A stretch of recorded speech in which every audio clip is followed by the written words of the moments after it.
दोस्तों, हमारे नबी पाक सल्लल्लाहु अलैहि वसल्लम की उम्र मुबारक जब 7 बरस थी तो एक दिन आपकी आंखों में शदीद दर्द होने लगा।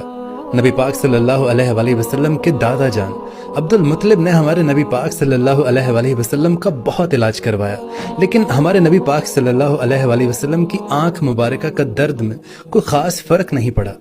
नबी पाक सल्लल्लाहु अलैहि वसल्लम के दादा बड़े परेशान थे कि मैं हर जगह से अपने पोते का इलाज करवा चुका हूं, लेकिन उन्हें कोई आराम नहीं आ रहा। वो बहुत ही परेशान हालत में बैठे हुए थे कि किसी ने हजरत अब्दुल मुत्तलिब से पूछा कि ए मक्के के सरदार, अब बहुत परेशान लग रहे हैं। तो हजरत अब्दुल मुत्तलिब कहने लगे कि ए मेरे प्यारे दोस्त, मेरे पोते की आंखों में दर्द रहता है।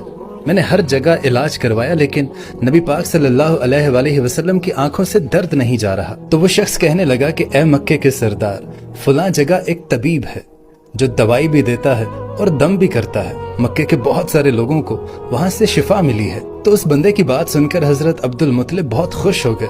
आपने उसी वक्त हमारे नबी पाक सल्लल्लाहु अलैहि वसल्लम को अपने हमरा लिया और उस तबीब की तरफ चल पड़े। और जब आप वहां पहुंचे तो उसका दरवाजा बंद था। आपने आसपास के लोगों से दरियाफ्त किया कि इस तबीब का दरवाजा कब खुलता है और ये कैसा तबीब है। तो लोग हजरत अब्दुल मुत्तलिब को बताने लगे कि ए बंदा खुदा, इस तबीब के हाथ में बड़ी शिफा है, ये दम भी करता है और ये दवा भी देता है। यहाँ पर कोई भी शिफा के बगैर नहीं जाता। तो हजरत अब्दुल मुत्तलिब पूछने लगे कि ये तबीब कहाँ है। तो लोगों ने कहा कि ये तबीब अपने घर के अंदर ही है। तो हजरत अब्दुल मुत्तलिब कहने लगे कि ये दरवाजा तो बंद है, मुझे बता कि ये दरवाजा कब कब खुलता है। तो लोगों ने कहा कि ये दरवाजा कई कई दिन तक बंद ही रहता है। ये बंदा अपनी मर्जी का मालिक है, जब इसका दिल करता है ये खोलता है और जब नहीं करता तो ये बंद रखता है। अब लोगों के मुंह से इतनी ही बात निकलनी थी कि शदीद जलजला आया।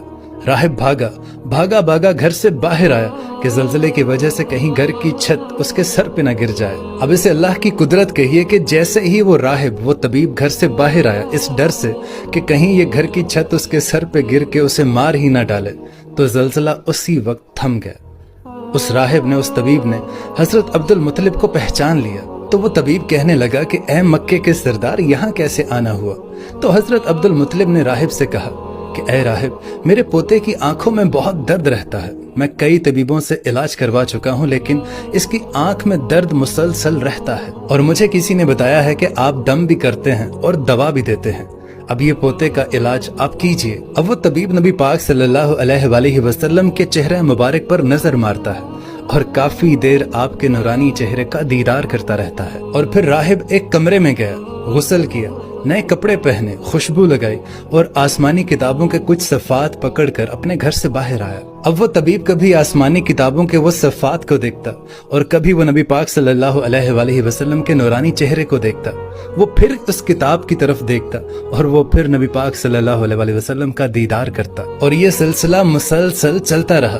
कभी वो उन औराक को देखता, उन आसमानी किताबों की तरफ, और कभी वो नबी पाक सल्लल्लाहु अलैहि वसल्लम की दीद का नजारा करता।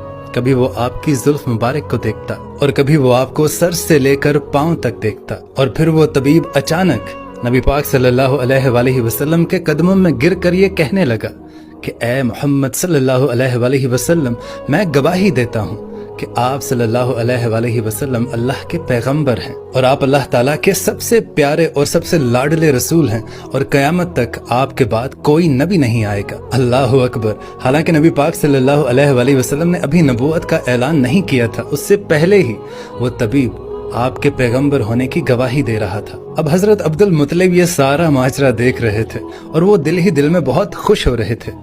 फिर हजरत अब्दुल मुत्तलिब ने उस तबीब से कहा कि ए तबीब, जिस काम के लिए हम आपके पास आए हैं वो काम भी हमारा कर दीजिए। मेरे पोते की आंखों में बहुत दर्द रहती है, आप इसको दम भी कीजिए और इसके लिए दवा भी दीजिए। तो वो तबीब कहने लगा कि ए मक्के के सरदार, मैं इनका इलाज क्या करूं। तो अब्दुल मुत्तलिब कहने लगे कि मैं इसी काम के लिए तो आपके पास आया हूं। तो ये बात सुनकर उस तबीब की आंखों से आंसू जारी होने लगे और वो कहने लगा कि ए अब्दुल मुत्तलिब, आपने अभी अपने पोते मोहम्मद सल्लल्लाहु अलैहि वसल्लम को समझा ही नहीं है। ऐ अब्दुल मुत्तलिब, आप एक तबीब को एक मरीज के पास ले आए हैं।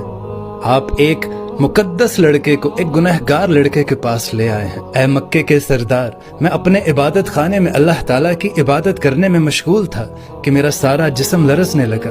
अगर मैं कमरे से बाहर ना आता तो कमरे की छत मुझ पर गिर जाती और मैं मर जाता।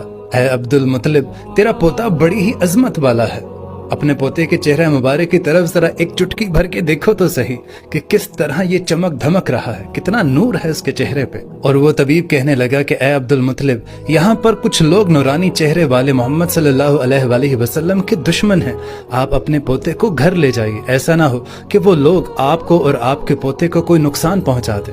تو حضرت عبد المطلب اس طبیب سے کہنے لگے کہ میں جس کام کے لیے آپ کے پاس آیا تھا وہ کام تو بہرحال نہیں ہوا، لیکن آپ نے میری بڑی رہنمائی فرمائی، میں اس کے لیے آپ کا شکریہ ادا کرتا ہوں۔ اب حضرت عبد المطلب کا اتنا کہنا تھا کہ وہ طبیب مسکرانے لگا اور کہنے لگا کہ اے مکے کے سردار، ان کی آنکھوں کا علاج انہی کے پاس موجود ہے۔ تو حضرت عبد المطلب تھوڑے حیران ہوئے اور پوچھنے لگے کہ یہ آپ کیا کہہ رہے ہیں؟ تو طبیب نے کہا کہ اے مکے کے سردار، آپ اسی نورانی چہرے والے پوتے کا لعاب مبارک اس کی آنکھوں پر لگا دیجئے، انشاءاللہ تعالی اللہ کے فضل و کرم سے اس کو شفا ملے گی۔ بس اتنا سننا تھا کہ حضرت عبد المطلب نے جلدی سے آپ صلی اللہ علیہ وسلم کا لعاب مبارک ان کی آنکھوں پر لگایا، اور اتنا لگانا تھا کہ آپ صلی اللہ علیہ وآلہ وسلم کی آنکھوں کا درد ٹھیک ہو گیا، اور آپ صلی اللہ علیہ وآلہ وسلم کی آنکھیں ایسا محسوس ہو رہا تھا کہ انہیں کبھی درد ہی نہیں تھا۔ اور جب دادا نے اپنے پوتے کی آنکھوں کو سکون میں دیکھا تو حضرت عبد المطلب بڑے ہی حیران ہوئے، اور حضرت عبد المطلب نے راہب کا شکریہ ادا کیا۔ اور جب حضرت عبد المطلب چلنے لگے تو وہ راہب کہنے لگا کہ اے مکے کے سردار، میں آپ کا شکریہ ادا کرنا چاہتا ہوں کہ آپ نے سرور کائنات صلی اللہ علیہ وآلہ وسلم کو مجھ سے ملوایا۔ اب جب حضرت عبد المطلب جانے لگے تو انہوں نے آخر کار اس راہب سے پوچھ لیا کہ آپ کے ہاتھ میں بڑی شفا ہے، میں نے بہت سنا ہے، آپ ایسا کیا پڑھتے ہیں؟ تو وہ طبیب مسکرا کر کہنے لگا کہ جب بھی کوئی مریض میرے پاس آتا ہے تو میں اللہ تعالیٰ کی بارگاہ میں ہاتھ اٹھا کر یہ دعا کرتا ہوں کہ اے اللہ، تجھے تیرے محمد صلی اللہ علیہ وآلہ وسلم کا واسطہ اس مریض کو شفا عطا فرما۔ یہ الفاظ پڑھ کر میں اس مریض پر دم کر دیتا ہوں اور ساتھ میں اسے دوا بھی دیتا ہوں، اور اللہ کے فضل و کرم سے وہ مریض صحت یاب ہو جاتا ہے۔ سبحان اللہ۔ دوستو، اللہ تعالیٰ سے دعا ہے کہ نبی پاک صلی اللہ علیہ وآلہ وسلم کے صدقے تمام مریضوں کو اللہ پاک صحت یاب کرے۔